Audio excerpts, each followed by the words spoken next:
আসসালামু আলাইকুম রহমতুল্লাহ। একটি দুঃখের কথা আপনাদের সাথে একটু শেয়ার করছি। আমাদের দেশের যারা মুসলিম রয়েছে, নামদারি বলেন আর প্রকৃত বলেন, একটি মৌলিক বিষয় আমাদের ঘাটতি রয়েছে। সেটা হচ্ছে আমাদের দেশে ইসলাম কম বেশি অনেকেই মানে, তো সেটা মানে আংশিক, পরিপূর্ণ না। তো আপনাকে একটা জিনিস বুঝতে হবে, ইসলাম মানতে হবে পরিপূর্ণ, আংশিক মানলে হবে না।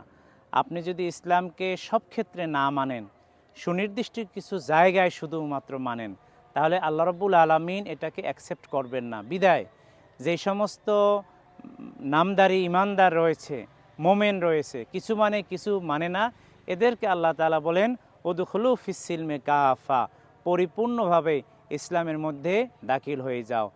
আমাদেরকে ইসলামের গণ্ডির বাইরে যাওয়া যাবে না। আমাদের ব্যক্তিগত, পরিবার, পারিবারিক, সামাজিক, অর্থনৈতিক, রাজনৈতিক জীবনের যত দিক এবং বিভাগ রয়েছে, সকল ক্ষেত্রে ইসলামকে সামনে রাখতে হবে। আল্লাহ সেই তৌফিক আমাদেরকে দান করুন।